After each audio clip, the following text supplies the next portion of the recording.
override their will. That's why Jesus asked them, do you want to be healed? Do you want to be set free? You know, you can't override another person's will. So God doesn't override our will. But he shows us through the Holy Spirit what's right and wrong.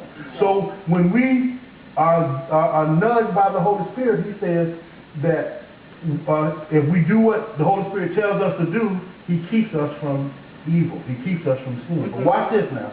Watch what it says. He says, Christ's divine presence within us, preserves us against the evil. And the wicked one does not lay hold, get a grip on him, or touch him, because God keeps us from evil. Thank you, Lord. Now, this is what I want to point out. It says that because the presence of the Holy Spirit is in us, and he keeps us from sinning, and when he keeps us from sinning, the wicked one can't touch us. Why? Because sin or evil is the avenue that he can get into your life. Right. Yeah. So when you disobey the nudging, the nudging, or the prompting of the Holy Spirit, and you do what he told you not to do, you open the door for sin or the enemy to come in, right. And then he starts to work in your life. It's not God, right. It's you. It's you. You can't, listen, I don't care, you cannot practice a lifestyle of sin and expect that the enemy won't bother you. You can't expect the power of God to be manifested in your life either. Now, this is what confuses people sometimes. They'll see somebody that's living a lifestyle of sin, a Christian I'm talking about, and they can see them teaching and winning souls. You know why? Because Romans 11:29 says the gifts and callings of God are without repentance. They can be working for God, not at full force because of that sin, and eventually it's going to push them away from it. But they can be working for God and doing some work for God, but it's not working in their life, and eventually it's going to be quenched. Right. That's right. So we say, for instance, a good one is when we have Christians that's cohabiting, that's shacking up, that's living together and not married, and maybe you see some good things happening in their life. But see, what you don't see is that the enemy has crept in, because that's a practice of sin. So the enemy has crept in, and he hasn't shown himself yet. See, he's very slick.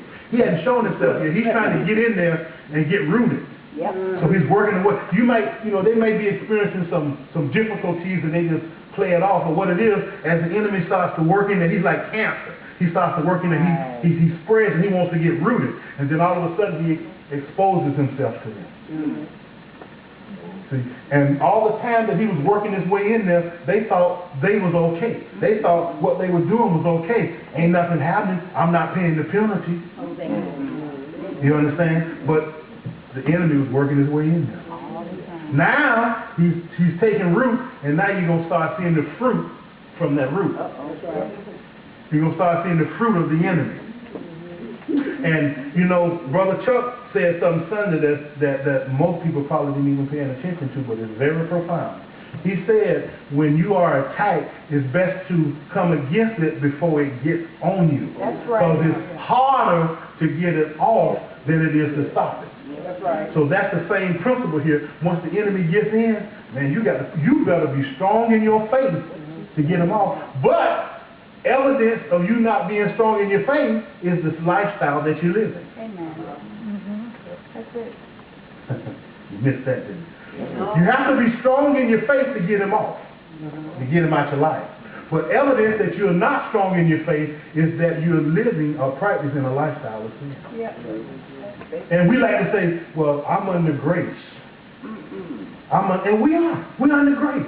But grace is not an excuse to practice a lifestyle of sin. Right. Sin is dangerous whether you're under grace or not. That's right. Amen. Sin has negative results.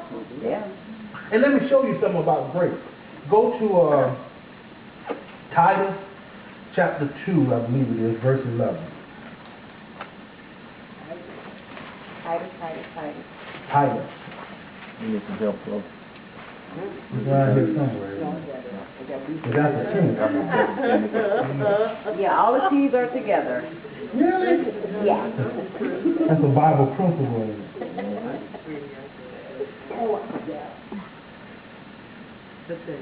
I better read it from the King James, because they don't use the word grace. I don't know the word grace. Well, yeah, dude. Okay, amplify it.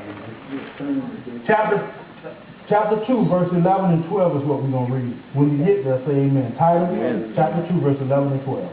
I'm reading from the Amplified. It says, "For the grace of God, his unmerited favor and blessing has come forward, appeared for the deliverance from sin, and the eternal salvation for all mankind." So grace has come forth to deliver us from sin, and so that we can receive eternal salvation. All right? Verse 12 says, "It has trained us to reject and renounce all godliness." It has trained us. Do your Bible say that? That it teaches you to reject, to deny ungodliness. So if you are really under grace, then grace is training you not to live ungodly. So you can't blame grace or use grace as an excuse to sin. Because if you're truly under grace and operating under grace, then you're living a lifestyle of faith. Because we access grace through faith. We access grace through faith. That's Ephesians chapter 2, verse 8 and 9. We access grace through faith. So if I'm in grace, I'm living a lifestyle of faith. Because a lifestyle of faith is a lifestyle of godliness and not ungodliness. All right, so I can't use grace as an excuse to practice sin. Now in 1 John we read that Christ's presence on the inside of us keeps us from evil, and because we're kept from evil, the wicked one can't touch you. That's right. So if you're being touched and overcome by the wicked one, it's not God. That's right. It's you. That's right.